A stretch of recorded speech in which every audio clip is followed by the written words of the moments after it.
Hello and welcome friends. आज की जो ये वीडियो है वो पाइथन प्रोग्रामिंग को लेकर के है, ठीक है। और आपने डेसिमल टू बाइनरी कैलकुलेशन पहले भी किया होगा। कैसे करते हैं डेसिमल टू बाइनरी? अगर कोई नंबर डेसिमल में दिया गया है और उसे बाइनरी में कन्वर्ट करना है तो कैसे कन्वर्ट करते हैं? जैसे मान लीजिए कि आपको दे दिया गया 34। अब ये 34 जो है, यहाँ पे ध्यान दीजिएगा, ये जो 34 है ये दिया गया है किसमें? डेसिमल में। किसमें दिया गया है? डेसिमल में। और इसको कन्वर्ट किस में करना है? इसको बाइनरी फॉर्मेट में कन्वर्ट करना है। किस में कन्वर्ट करना है? बाइनरी में, यानी 2 वाले बेस में इसे कन्वर्ट करना है। ये 10 वाले बेस में दिया गया है जो कि स्पष्ट आपको दिख रहा होगा, और यहां पर इसे कन्वर्ट करना है 2 वाले बेस में, यानी कि बाइनरी में कन्वर्ट करना है। तो आप बाइनरी में कन्वर्ट करने के लिए क्या करते हैं? बाइनरी में कन्वर्ट करने के लिए मैं आपको दिखाता हूं कि कैसे ये कन्वर्जन जनरली हम करते हैं। जैसे जो ट्रेडिशनल वे है वही मैं फॉलो कर रहा हूं, उसी को हम देखेंगे और उसी पर आधारित ये प्रोग्राम पूरा बनाएंगे, ठीक है। पहले तो लॉजिक देखेंगे, फिर हम उसके लिए प्रोग्राम लिखेंगे, ठीक है। आइए अब समझने का कार्य करते हैं इसको कि कैसे हम इसको करेंगे, ठीक है। तो यहाँ पर ये देखिए, यहाँ पर एक लाइन आप ऐसे बनाते हैं, आपने एलसीएम निकाला होगा, बिल्कुल वैसे ही आपको आप करते हैं। इसमें ट्रेडिशनल वे तो यही है, ठीक है, और इसी को लेकर आधार मानकर मैं चलूंगा, ठीक है। अब यहाँ है 34, ठीक है, इसको 2 से हमें डिवाइड करना है क्योंकि बाइनरी का बेस 2 होता है और डेसिमल का बेस 10 होता है। जैसा कि यहाँ आपको दिख भी रहा होगा, 34 के नीचे 10 लगा हुआ है, ठीक है। इसका बेस है 10, डेसिमल का बेस तो 10 ही होता है और बाइनरी का बेस 2 होता है। तो अभी यहाँ पर 17 टाइम में ये डिवाइड होगा, ठीक है, पूरा पूरा डिवाइड हो जाएगा 2 से 17 टाइम में। और अगर 2 से 17 टाइम में ये पूरा पूरा डिवाइड होगा तो रिमाइंडर यानी कि शेष क्या बचेगा? शेष 0 बच जाएगा, यानी शेष कुछ बचेगा ही नहीं। यानी देखिए कैसे करना है इसको। ये 34 है ना, तो ये 34 ऐसे आपने लिखा, ठीक है। एक एक स्टेप बता रहा हूं ताकि एकदम जो बिगिनर हैं उनको भी एकदम क्लियर हो जाए हर एक चीज। और यहाँ 2 से डिवाइड करते हैं तो कितने बार में जाएगा? 2 1 जा 2 हो जाएगा, और यहाँ पे रिमाइंडर क्या आएगा? यहाँ पे रिमाइंडर आएगा 1। अब यहाँ पर 14 हो जाएगा, 4 तो उतर जाएगा यहाँ पे। अब ये कितनी टाइम में जाएगा? 7 टाइम में। तो ये पूरा पूरा कट गया ना, ये देखिए यहाँ पर ये तो पूरा पूरा डिवाइड हो गया। देखिए ये कट जाएगा, यानी कि यहाँ पे कुछ भी नहीं बचेगा। कुछ भी नहीं का मतलब हो जाएगा कि 0। तो यहाँ पे तो 0 बचेगा ना, यहाँ पे जब 0 बचेगा तो रिमाइंडर कुछ भी नहीं बचा, मतलब 0 बचा, ठीक है। इसीलिए मैं क्या करूंगा, जो रिमाइंडर आएगा उसको यहाँ साइड में लिख दूंगा। जैसे मान लीजिए रिमाइंडर 0 आया तो मैंने यहाँ 0 लिख दिया, ठीक है। फिर हम चलेंगे, फिर इसको 2 से डिवाइड करेंगे। 2 से डिवाइड करते हैं, देखिए कितनी बार में जाएगा? 8 बार में।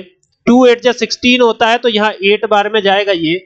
और रिमाइंडर क्या बचेगा? 1 बच जाएगा, चूंकि 17 है तो रिमाइंडर तो 1 बचेगा ही, 1 लिख देंगे। फिर इसको नीचे से घेरेंगे, और अब कितनी टाइम में जाएगा ये? तो 2 से ही डिवाइड करेंगे और 4 टाइम में जाएगा, और रिमाइंडर तो इस बार कुछ भी नहीं बचेगा, यानी 0 बचने वाला है रिमाइंडर, ठीक है।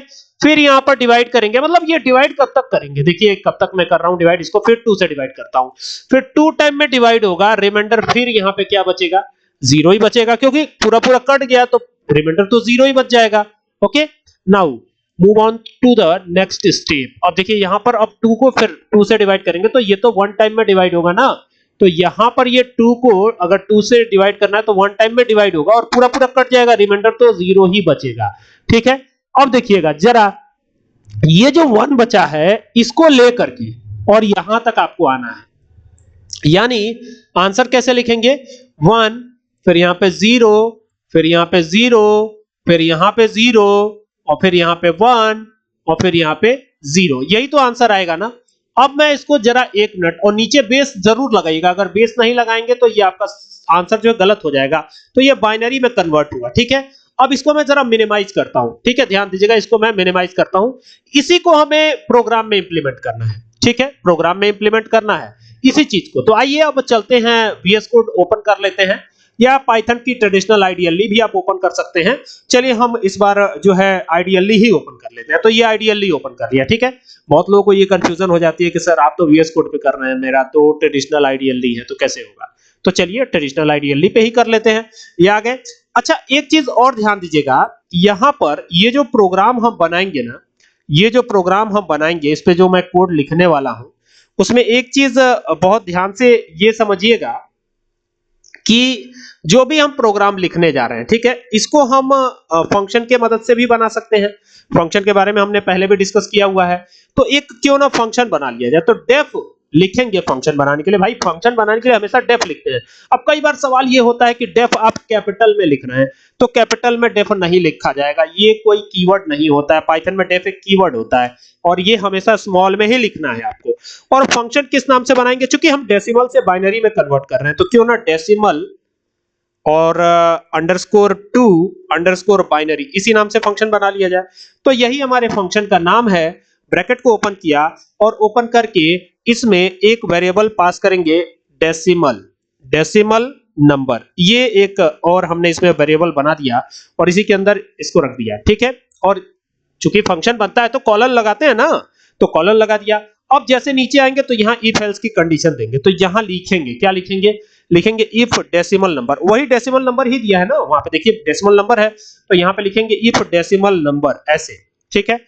और इज इक्वल टू, ठीक है ना, इज इक्वल टू 2 बार लगाया है हमने और 0 कर दिया, मतलब कि अगर डेसिमल नंबर 0 हो, ठीक है, तो यहां पर आप सीधा क्या रिटर्न कर दीजिए, तो यहां रिटर्न करवा रहा हूं, देखिएगा रिटर्न भी एक तरह का कीवर्ड है पाइथन में रिटर्न भी एक तरह का कीवर्ड है। और यहां पे सिंपली लिख देते हैं रिटर्न 0 और इसको डबल टेट कॉमा में लिख रहा हूं, ये एज ए स्ट्रिंग इसको कंटेन करेगा, ठीक है, समझेगा।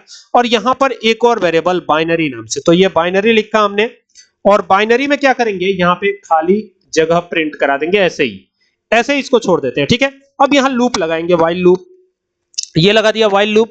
और व्हाइल डेसिमल नंबर नाम से बनाया है ना, तो वही डेसिमल नंबर ही यहां पे लिखना होगा। ये लिखा हमने डेसिमल अंडरस्कोर नंबर, ये लिख दिया डेसिमल नंबर। और डेसिमल नंबर और यहां पे क्या करेंगे, इज ग्रेटर देन 0, जब ग्रेटर देन 0 होगा तभी हमारा काम शुरू होगा, नहीं तो लेस देन 0 हो जाएगा या 0 के बराबर होगा तब क्या फायदा है, ठीक है ना। तो ये हो जाएगा। और यहां पर अब क्या लिखेंगे, बाइनरी, तो ये एक बाइनरी नाम से भी बना लिया है। अब इज इक्वल टू का निशान लगाते हैं और यहां पर str का यूज करेंगे, ये इसका मतलब स्ट्रिंग से है, ठीक है ना। और ये भी एक तरह का समझिए कि एक तरह का कीवर्ड ही समझिए इसको भी, ठीक है ना। ये हो गया डेसिमल नंबर नाम से ही तो बनाया है ऊपर, तो उसी को यहां पे मैं लिख रहा हूं, ये हो गया डेसिमल नंबर, ठीक है। और इसको हम ना मॉड्यूलस करवा देते हैं 2 से, यानी कि हम मॉड्यूलस का मतलब हुआ कि इसको डिवाइड करेंगे 2 से और जो रिमाइंडर आएगा उसको देखेंगे, ठीक है। और उसमें क्या ऐड कर देंगे, बाइनरी को ऐड कर देंगे, प्लस BINARY, बहुत सिंपल सा, ठीक है। और यहां पर अब एंटर करेंगे। अब यहां पर देखिएगा, यहां पर फ्लोर डिवीजन ऑपरेटर का यूज करने वाला हूं, तो ये हो जाएगा डेसिमल और डेसिमल लिख करके अंडरस्कोर लगाइएगा नंबर, तो ये हो गया डेसिमल नंबर। और डेसिमल नंबर लिख के और ये लगाइएगा, इसे कहते हैं फ्लोर डिवीजन ऑपरेटर। आप ऐसे भी कर सकते हैं, लेकिन चलिए हम ऐसे ही कर लेते हैं। ये देखिए, ये भी तरीका सेम है, ठीक है ना। अब आप एंटर कीजिएगा और एंटर करके नीचे आइएगा और नीचे आने के बाद इंटेंडिंग सही कर लीजिएगा, ये ठीक इसके वाइल के नीचे इंटेंडिंग आएगी इसकी, ठीक है। और यहां लिखिएगा रिटर्न RETURN रिटर्न, और यहां पे लिखिएगा BINARY बाइनरी, ठीक है। एंटर करेंगे और अब यहां पर आपको क्या करना है, यहां पे लिखना है डेसिमल नंबर, डेसिमल, क्योंकि इसी नाम से बनाया है तो यहां पे लिख दिया डेसिमल नंबर, ये हो गया डेसिमल नंबर। और डेसिमल नंबर में क्या देंगे, क्योंकि नंबर इंटर करेगा यूजर, तो यूजर द्वारा इंटर करवाने के लिए हमें इसका यूज करना पड़ रहा है, ठीक है। इंटीजर नंबर ही यूजर इंटर करेगा, इंट लिख दिया, इनपुट प्रीडिफाइंड फंक्शन का यूज किया और यहां पर लिखेंगे एंटर डेसिमल नंबर इंटर करना है, बाइनरी नहीं, ठीक है। तो ये हो गया एंटर डेसिमल नंबर और इसको बंद कर दिया ऐसे। उसके बाद से क्या करेंगे, बाइनरी नंबर जो बनाया, ऊपर बाइनरी नंबर नाम से तो कुछ बनाया नहीं है, बाइनरी नाम से बनाया है हमने जरूर, तो अब यहां पर एक और बनाएंगे हम बाइनरी नंबर नाम से, तो ये हो जाएगा बाइनरी नंबर, ठीक है। Binary number is equal to, यहां पे लिखेंगे डेसिमल टू बाइनरी, लिखेंगे क्या लिखेंगे, नंबर नहीं, डेसिमल टू बाइनरी, ठीक है। तो ये लिख दिया डेसिमल टू और फिर यहां अंडरस्कोर लगा के बाइनरी, ठीक है। तो ये भी एक बना लिया है हमने। और अब ब्रैकेट को ओपन करेंगे और इसमें क्या लिख देंगे, इसमें डेसिमल नंबर दे देंगे, तो ये हो गया डेसिमल अंडरस्कोर नंबर NUMBER, ठीक है ना। ये लिख करके ब्रैकेट को क्लोज करेंगे इस तरीके से, देखिए जैसे मैंने ब्रैकेट को क्लोज किया है वैसे ही करिएगा। आप लॉजिक कोई और भी इस्तेमाल कर सकते हैं, लेकिन मैं एक आपको एग्जांपल दे रहा हूं इस तरह का लॉजिक लगा करके, ठीक है। और यहां पे एफ स्ट्रिंग को इस्तेमाल कर रहा हूं, एफ स्ट्रिंग प्रिंट करवाने में ठीक रहता है, तो यहां पर मैं लिख देता हूं बाइनरी कन्वर्जन, क्या लिख दिया है, binary conversion of decimal number, ठीक है, ऐसे लिख देंगे binary conversion of decimal number. ये हो गया डेसिमल नंबर।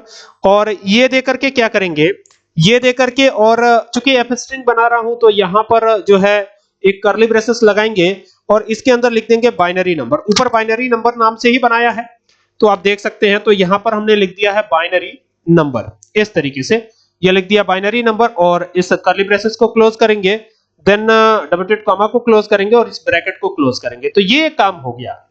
अब अगर सब कुछ ठीक है तो ये प्रोग्राम चलना चाहिए। F5 की एंटर किया और इसको मैं डेस टू बिन किसी नाम से सेव कर रहा हूं और एंटर कर रहा हूं। इस नाम से कोई पहले से फाइल सेव है तो यहां मैं डेस टू बिन कर रहा हूं, ये नाम दे देता हूं और अब एंटर कर देते हैं। तो यहां कह रहा है इंटर डेसिमल नंबर, ठीक है। अब डेसिमल नंबर एंटर करेंगे हम। तो चलिए एक डेसिमल नंबर एंटर करते हैं, जैसे कि जो एग्जांपल हमने लिया था वही एंटर करते हैं, यानी 34। तो 34 का आप देख ही सकते हैं क्या आया हुआ है। तो चेक करते हैं कि आ रहा है कि नहीं आ रहा है। तो 34, अब देखिए जरा 1000010 यही आया है। एक बार चेक करते हैं हम अपना, यहां पर जो हमने कैलकुलेट किया था 1000010 एकदम सही आया हुआ है कि नहीं आया हुआ है, ये इसीलिए मैंने इसको ओपन रखा था, ठीक है। अब देखिएगा ये फंक्शन की मदद से मैंने किया, आप चाहे तो बिना फंक्शन के भी बना सकते हैं इसको। फिर वापस रन कराते हैं, यहाँ पर रन पे जाते हैं, क्लिक करते हैं, रन कराने की शॉर्टकट की F5 होती है, ठीक है ना। फंक्शन बना के मैंने किया है, देख सकते हैं। अब यहां पर क्या करना है, यहां पर फिर एक डेसिमल नंबर एंटर करते हैं, लाइक यहां पे करते हैं 75। तो 75 का जो है बाइनरी जो कन्वर्जन आएगा, डेसिमल टू बाइनरी कन्वर्जन, तो ये आएगा 10011011। जब इसको कन्वर्ट करेंगे तो इतना ही आएगा। अब ये मैंने लॉजिक लगा के प्रोग्राम बना दिया। अब बन गया प्रोग्राम, तो अब जब भी इसको चलाएंगे तो ये जो है किसी भी बाइनरी फॉर्म में कन्वर्ट करने की क्षमता रखता है अगर डेसिमल नंबर है तो। अब जैसे 32 को करेंगे तो 32 का इतना आएगा। तो जो भी बाइनरी नंबर में कन्वर्जन आप चाहते हैं डेसिमल का, वो आराम से ये होता चला जाएगा, ठीक है। उम्मीद करता हूं कि बात आपके समझ में आई होगी। अगर कोई कंफ्यूजन हो तो कमेंट करके पूछेगा। Thank you for watching this video.